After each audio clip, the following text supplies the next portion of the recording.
email.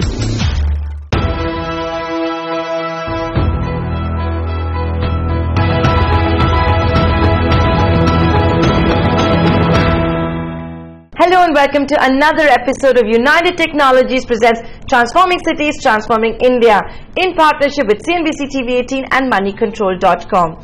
We're all aware that we're destroying our natural resources faster than they can ever be replaced. Eco-conscious companies hence are today serious about reducing their carbon footprint and are doing all they can to reduce their energy consumption. On the show today we have Chandrasekhar Hariharan of Z Homes. He shares with us all the big and small steps his organization is taking while developing a residential campus to help lower long-term energy and water consumption. Michael McQuaid of United Technologies shares with us UTC's global stance when it comes to conservation of energy and how each of their global products are fine-tuned to deliver more by consuming less. And last but not the least, we have Millie Majumdar of Terry, who shares her insights on why we need to switch over to green buildings.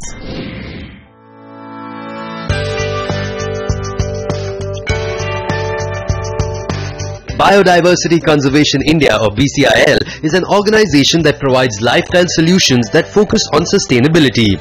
Their flagship homes brand, Z Homes, are an embodiment of luxurious but sustainable urban living in India and has won 33 awards across 10 countries. Today they have completed over 1.8 million square feet of luxurious residential communities in Bangalore and other South Indian cities. In '94, when we first thought of starting a company like this, we wrote to ourselves first and then to our customers, when we built the first 42-acre campus, that we will do everything that we can to eliminate, first reduce and then eliminate our dependence on city civic infrastructure for energy, for water and for waste management.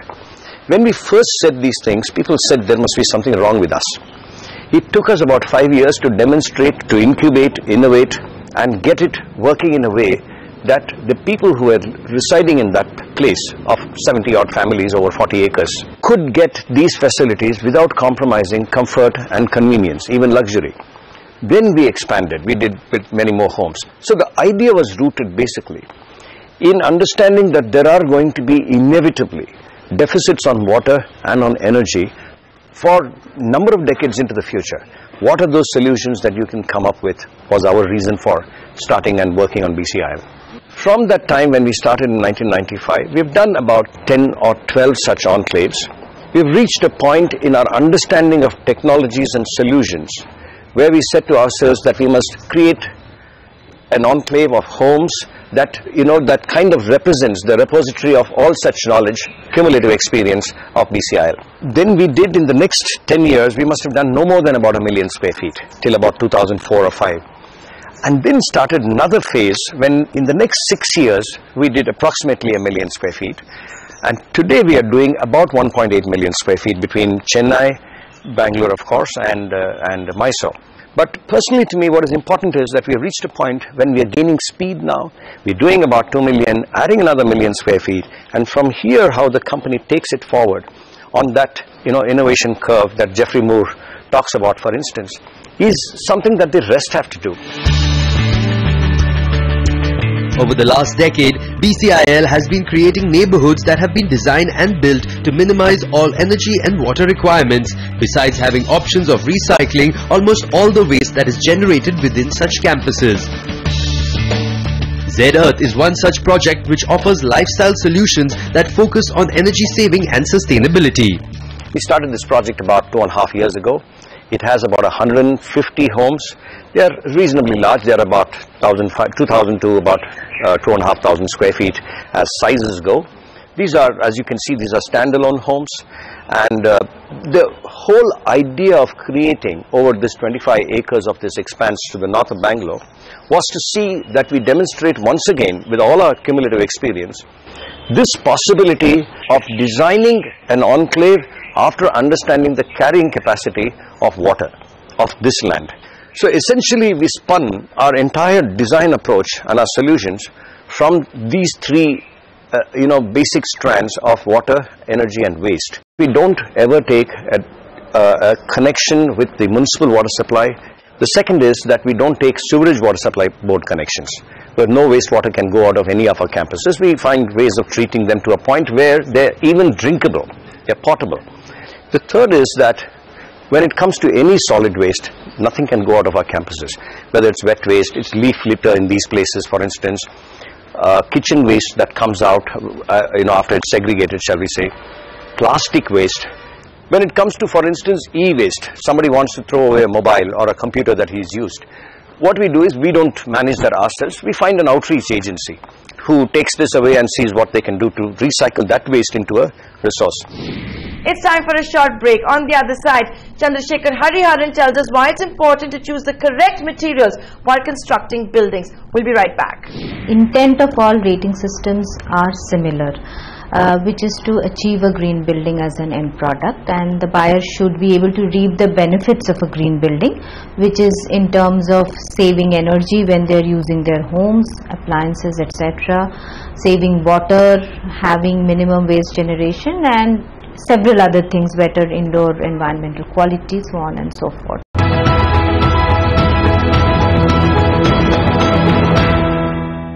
Welcome back to United Technologies presents Transforming Cities, Transforming India. This week we're looking at how sustainable water, renewable energy and effective waste management can help save our planet as well as help reduce our energy costs. Up next, we continue our conversation with Chandrasekhar Hariharan of Z Homes.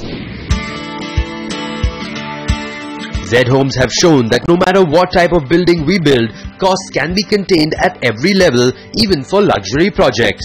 Our own mapping of costs so far in all our projects has shown that we are spending at least about 10-12% less than most other builders on capex costs, that is at the construction levels and handover levels. The second is that on the OPEX cost also there's a drop in the energy cost. So essentially what Z has done is shown the way for the building industry on how you can do this without nuclear science. It's very, very simple, and a lot of it depends on what I call CKCS as solutions go, common knowledge and common sense itself. We look at only cities. We need to look at this bridge between cities and the outlying ecosystems around us. We cannot live without the rest of it. Everything that you touch around you is coming from your forests or it comes from your rivers. It comes from the fabric of tribals and the respect that those people had for our ecosystems in the past. We have to therefore remember, and that is what Z I think is about. We have to remember that this is a blend of our respect for our traditional knowledge, and that is blended with our understanding, shall we say, of contemporary engineering. So you fuse the two, you then find solutions that will inspire the future. A lot of the materials that we use here are studied with metrics that we do on the ECO parameters that we do. That is the embodied energy, the construction energy and the operating energy. Here, for instance, we have about 58 different alternate materials and directions that we have brought to making these homes. The homes look as luxurious as any other. They cost as much as any other builder. This is not less, it's not more. The difference is that it brings a certain shift, a massive shift in the quality of life that you lead here and the health parameters that work on it. Look at these buildings. They're built with cavity blocks in order to see that heat ingress is lowered. The homes therefore become a little cooler than most other homes. The second is we don't use plastering with cement. We have found ways of using gypsum, and what it means is I get soft, nice curves which lends elegance to the place apart from being long lasting. The third is that we use sometimes wooden floors, sometimes other kinds of floors.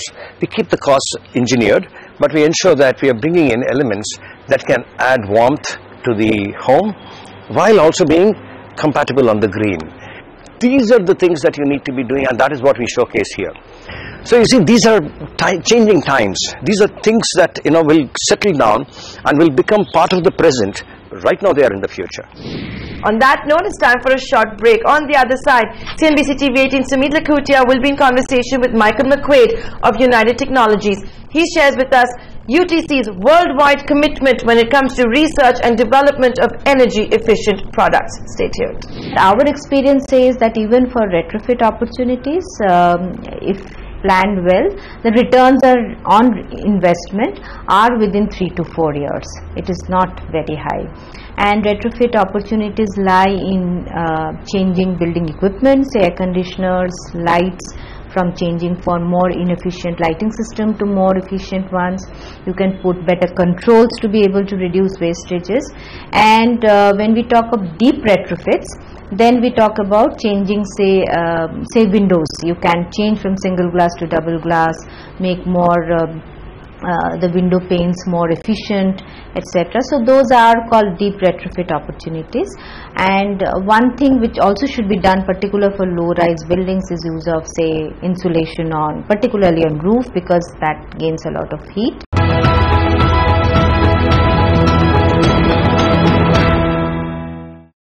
Welcome back to United Technologies presents Transforming Cities, Transforming India. Time now for CNBC TV18 Sumit Lakhutia to be in conversation with Michael McQuaid, the Senior Vice President for Science and Technology at United Technologies. Hi, Dr. McQuaid. Thank you for joining us on the show. It's a pleasure to have you here. You're joining us from your Hartford office. Well, thanks very much, and I'm really happy to be here. So I want to talk to you about sustainable development, and especially in the India space, because there's a lot of attention being paid nowadays to renewable energy, water conservation, and waste management. But I'd like your thoughts, and how is technology going to play an important role on in this space and be a game changer here? If you look at what UTC does, we like to say that at our basic core, our job is to convert energy into useful work. And we do that in two major markets. We take energy and we convert it into combating the force of gravity. So we have aircraft engines that make planes go up and down. We have energy and we convert that into elevators to combat the force of gravity in buildings. And the other thing we do is we use energy to convert into useful work to combat the climate. And here at your headquarters in Connecticut, I know you have a big R&D department there. So let's start off. Why don't you look a little bit, maybe 10 years into the future, and maybe you could share with me some of the technologies that you think would be coming out from your headquarters very soon, in the next couple of years maybe, that could make a huge positive impact in this space. United Technologies Research Center is the innovation core for our company. We've had a central research capability for almost the entire existence of our company, almost 90 years now. And coming out of that research center have been some of the great industrial technology advances of the last century. Things like vectored thrust control for the way we power airplanes. Things like the first use of high-energy lasers for manufacturing processes. If you look at the areas where we're concentrating right now, we're concentrating on delivering controls for buildings, how we take buildings as a whole and make them more energy efficient by using all the information that flows in a building, all the information that we take from the surroundings of the building to make the building more efficient and to make the building more productive and safe. If you look at our aircraft engine business, we have major work going on in how we make gear systems more efficient in aircraft engines, how we make lubrication systems more efficient, high performance materials for jet engines. And then you look at a whole array of technologies we have in intelligence, how we make helicopters more intelligent, how we make buildings more intelligent, how we make aircraft control more intelligent. I want to also talk to you about the different places around the world where UTC has had experience in the different cities in the different countries.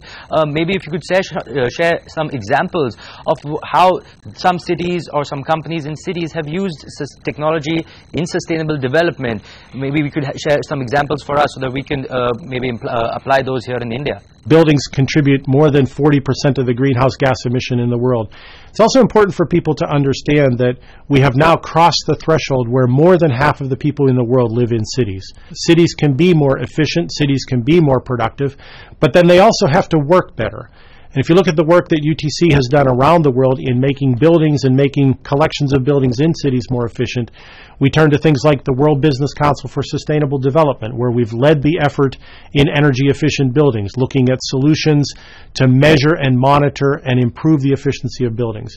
If you look at the sponsorship that we're involved with in India in the 100 Smart Cities program, an effort to look at 100 emerging cities and ensure that from the beginning those cities are designed to be more intelligent, to have information flow. They're designed to be more efficient. If you look at the work we've done in designer cities, things like the Songdo city in Korea, things like some of the greener cities that are being developed in China and India, All of those are major and important investments we're making, but they're also major and important investments that countries are making.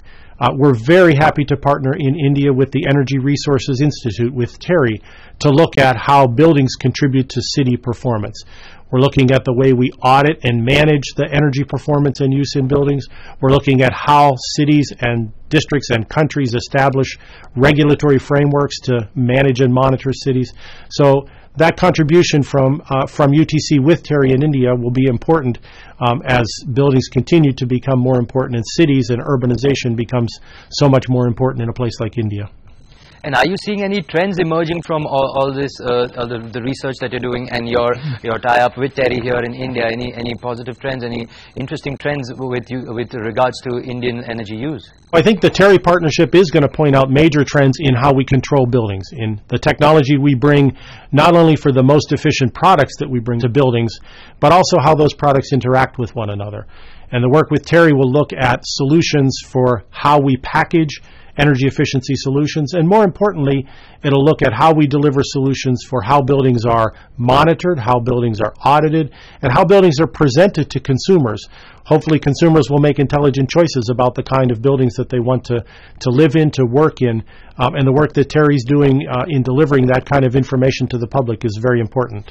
You know, Dr. McQuaid, here in India, the government is taking a very strong push towards solar energy, towards renewable energy through solar energy. But the big factor there is, of course, solar energy has become much cheaper because of cheaper PV cells, but storage is still a big hurdle. Are you seeing any developments there that can help increase the storage of solar energy? To make solar and wind resources, which are intermittent, work, requires technology for grid-scale integration, and the primary development that has to occur long-term is in large-scale energy storage.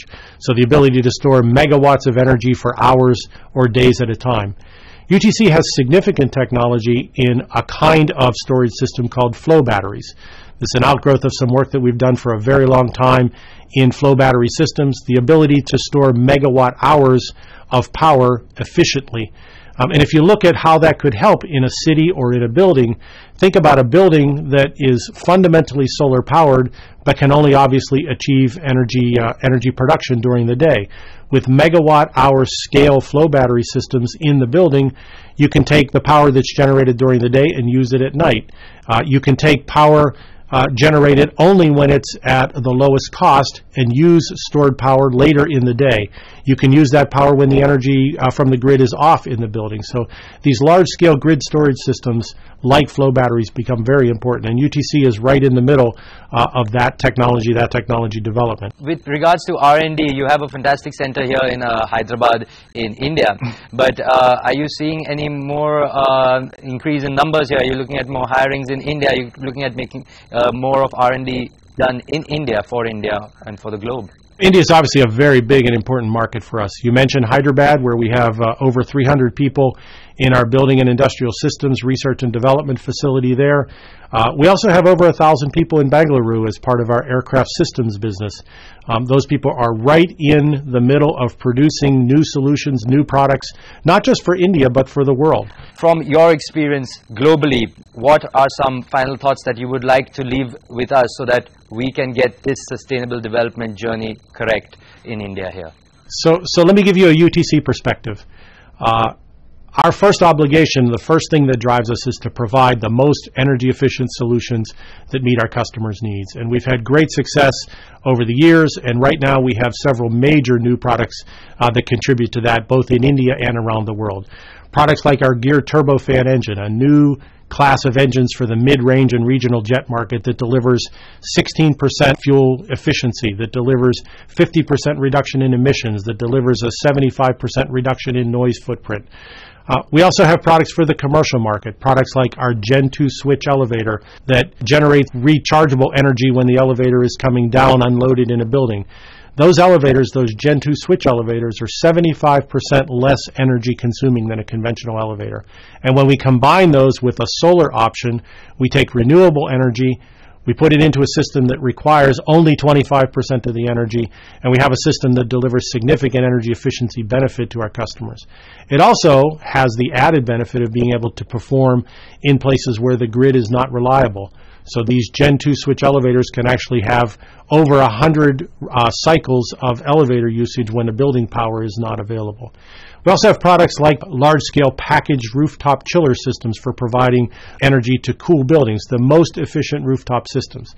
All of those are products that come from the innovation of UTC, and they come because both around the world and in India, energy efficiency is going to be a major driver for what our customers are looking for the products that will help them contribute to the sustainability of the world, to help us contribute as a company to how our customers use energy more efficiently while accomplishing their mission. Well, on that note, thank you so much, Dr. McQuaid, for joining us. Thank you so much. Thank you. India is a powerhouse with a young and rapidly growing population. Surging growth and employment in cities will be a powerful magnet. But are we as a nation ready to cater to that urban explosion? This was the last of the 10-episode series where we attempted to dig in and showcase path-breaking practices from across industries that are being implemented in India to show the way forward. Will we be able to bring the economy back to double-digit growth figure? Only time will tell us that. From the entire team, many thanks for watching. If you really see the Smart City mission document or the guidelines that has been launched on the June 25th by the Honorable Prime Minister of India, there is a lot of focus on sustainability, and particularly on this context of green buildings. It clearly states that for all the redevelopment and for the green city projects, 80% of the buildings have to be green. That is one of the key parameters of a smart city.